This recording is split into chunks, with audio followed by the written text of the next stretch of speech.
कल संभवतः दिल्ली में मेरी आदरणीय लालू जी से भी मुलाकात करूंगा।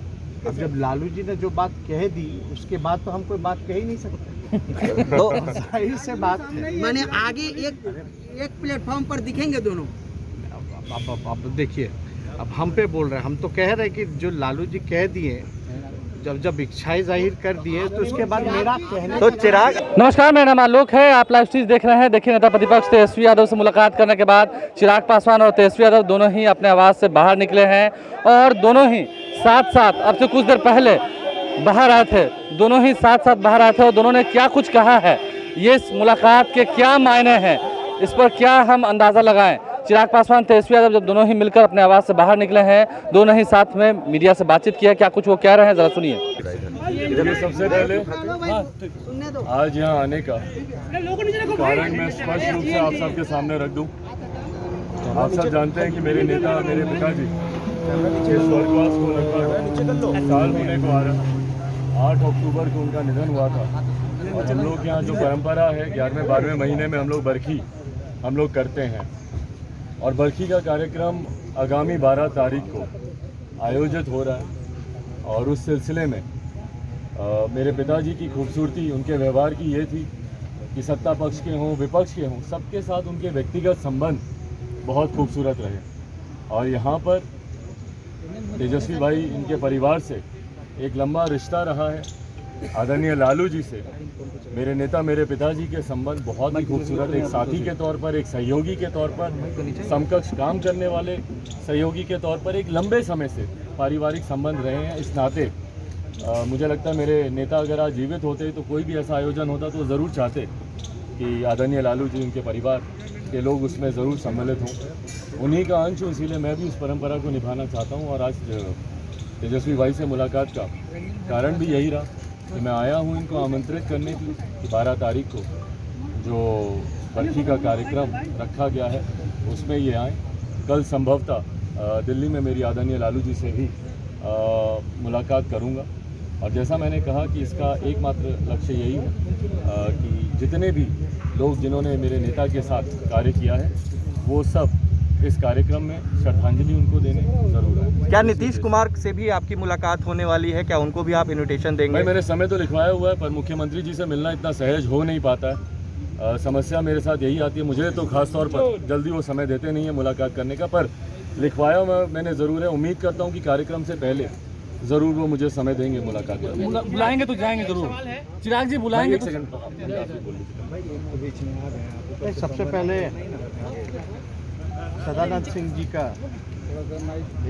आज हम लोगों के बीच नहीं रहे, इसलिए हम अपने पार्टी की तरफ से, अपने पिता की तरफ से संवेदना उनके परिजनों के प्रति प्रकट करते हैं।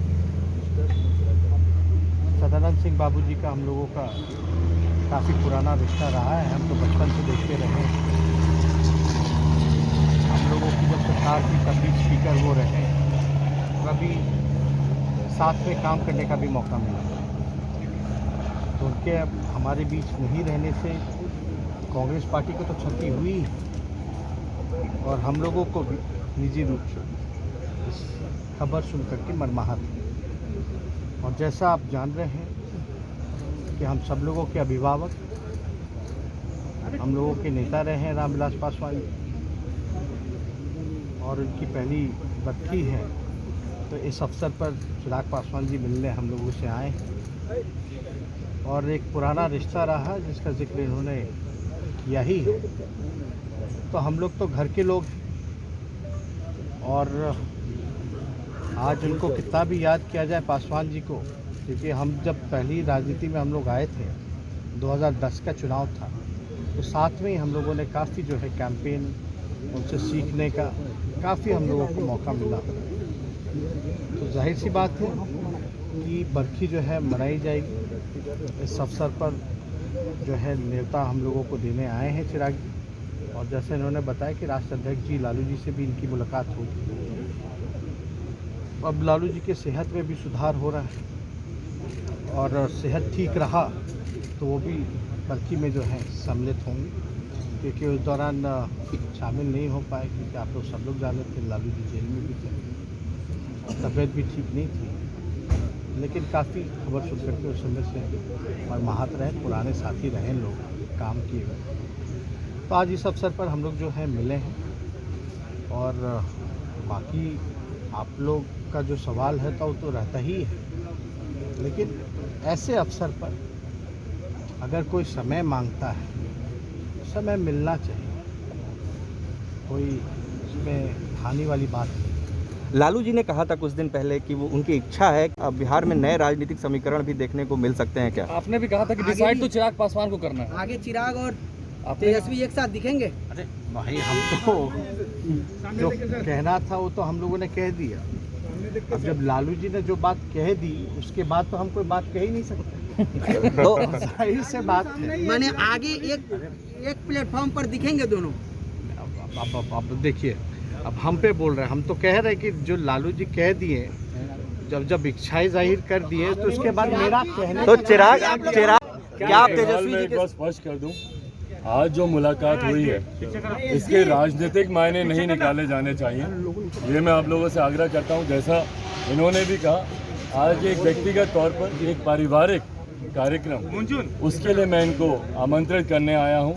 आगे के जो राजनीतिक जो सवाल है, मुझे लगता है उसके लिए ये उचित समय नहीं है, जगह नहीं है, उसकी चर्चा हम लोग भविष्य में करेंगे। पर व्यक्तिगत चिराग जी एक सवाल आपने सुना चिराग पासवान और तेजस्वी यादव ने क्या कुछ कहा है। हालांकि मुख्यमंत्री नीतीश कुमार ने मिलने का समय दिया है, इन तमाम बातों का जिक्र हुआ है। देखते हैं मुख्यमंत्री नीतीश कुमार से भी क्या चिराग पासवान मिलकर उन्हें निमंत्रण देने जाएंगे। 12 सितंबर को रामविलास पासवान की बरखी मनाई जानी है, जिस अवसर पर तेजस्वी यादव को आमंत्रण देने आए थे। और बड़ी बात तेजस्वी यादव ने क्या दी है कि लालू प्रसाद यादव से भी कल चिराग पासवान मिलेंगे और हो सकता है लालू प्रसाद यादव भी उस बरखी के कार्यक्रम में यानी कि पुण्यतिथि के कार्यक्रम में शामिल हों।